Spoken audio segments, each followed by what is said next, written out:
ক্যামেরার ওই পাশে। আজকে একটা সঙ্গত কারণে ক্যামেরার এই পাশে আমি দাঁড়িয়েছি, কারণ আমি ফিল্ডে কাজ করি, মানুষের কাছে যাই। আমি নিজেও একজন ভুক্তভোগী। আমার একটা সন্তান আছে। আমার সন্তান ক্লাস 4-এ পড়ে। এবছর তার পুরো ভর্তি করতে 45,000 টাকা দিতে হয়েছে। গত বছর দিতে হয়েছিল 42,000 টাকা।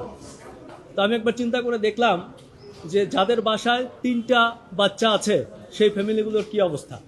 আপনারা জানেন যে বাংলাদেশের অধিকাংশ মানুষ মধ্যবিত্ত, নিম্ন মধ্যবিত্ত এবং নিম্নবিত্ত। আমাদের সম্পদ নেই, আমাদের বাড়ি গাড়ি নেই। আমরা যারা নিম্ন মধ্যবিত্ত আমরা মনে করি আমাদের সন্তানটাই হচ্ছে আমাদের সম্পদ। এদেশের মানুষ সারা জীবন সন্তানের জন্য সর্বোচ্চ করে। কেন করে? আমার সন্তান একদিন বড় হয়ে আমাদের সম্পদ হবে, আমার সন্তান আমাকে শেষ বয়সে দেখবে, আমাকে খাওয়াবে, পড়াবে।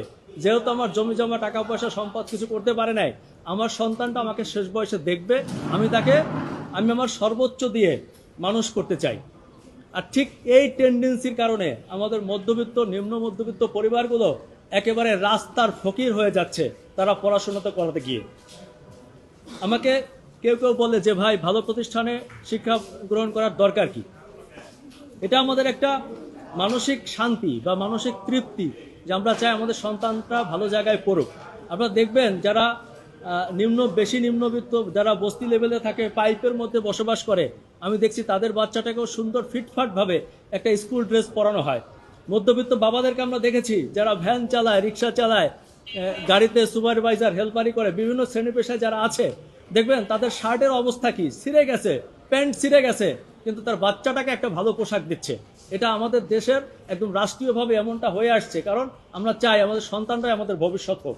কিন্তু দেখেন, আমাদের সেই সন্তানদেরকে নিয়ে আমাদের এই যে আমাদের এত পরিশ্রম, এত কষ্ট, সেই রিজিকটা প্রতি বছর শোষণ করে নিয়ে যাওয়া হচ্ছে শিক্ষা ব্যবস্থার নামে। আমি আরেকটা ব্যাপার আপনাদেরকে মাঝখানে বলে রাখি, আজকে যে কথাগুলো বলছি এগুলো সব প্রতিষ্ঠানের না। আমাদের দেশে কিছু প্রতিষ্ঠান আছে যারা এর ব্যতিক্রম। সবাই যেভাবে টাকা নিচ্ছে তা না, কিন্তু অধিকাংশ প্রতিষ্ঠান নিচ্ছে, এবং এ কারণে দরিদ্র আরও দরিদ্র হচ্ছে, নিম্নবিত্ত একেবারে রাস্তার ফকির হয়ে যাচ্ছে এই বাচ্চাদের পড়াশোনা করাতে গিয়ে। আমাদের কথা হচ্ছে, আমরা একটা বাচ্চা স্কুলে ভর্তি করালাম, সে ফাইনাল পরীক্ষায় উত্তীর্ণ হওয়ার পর প্রতি বছর কেন তাকে ভর্তি হতে হবে? এটা কেমন সিস্টেম? আমরা যতদূর জানি সরকার থেকে বলা আছে যে প্রতি বছর পুনর্ভর্তি ফি নেওয়া যাবে না। এই পুনর্ভর্তি ফির নামে দেখেন শিক্ষাটাকে একটা পণ্য বানানো হয়েছে এবং অভিভাবকদেরকে বানানো হয়েছে ক্রেতা। আর এই পণ্য আর ক্রেতার মাঝখানে প্রতি বছর প্রায় 10,000 কোটি টাকার একটা বাণিজ্য তৈরি হয়েছে বাংলাদেশে। এটা আমরা চ্যালেঞ্জ করতে চাই, এবং সেই চ্যালেঞ্জ করতে গিয়ে আমরা দেখেছি যে সরকার কিন্তু ইতিমধ্যেই পদক্ষেপ নিয়েছে, এবং সেই পদক্ষেপের অংশ হিসাবে গত 23শে নভেম্বর 2025 তারিখে সরকার একটি প্রজ্ঞাপন দিয়েছিল, যার নাম্বার হচ্ছে 000724400022562।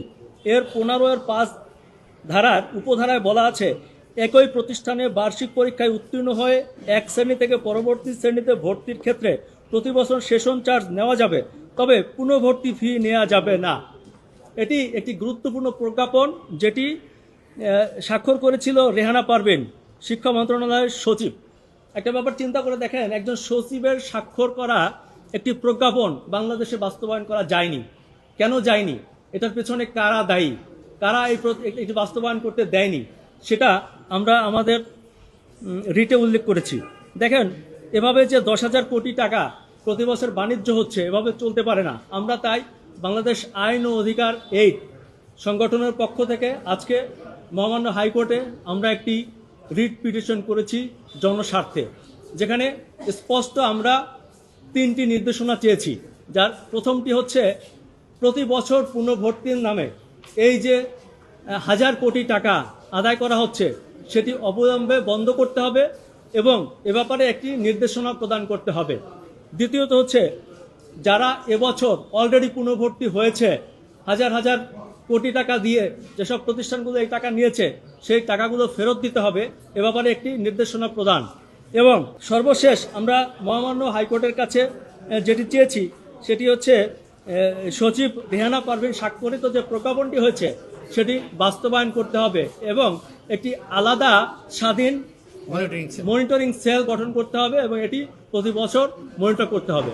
আমরা মনে করি আমরা যদি সবাই সচেতন হই তাহলে শিক্ষাক্ষেত্রে এই যে বাণিজ্য আছে সেটি বন্ধ হবে এবং শিক্ষা পণ্য হবে না, এটাই আমরা চাই। এ ব্যাপারে আমরা সর্বোচ্চ আইনি যত প্রসেস আছে সেটি আমরা অনুসরণ করে সামনে এগিয়ে যেতে চাই।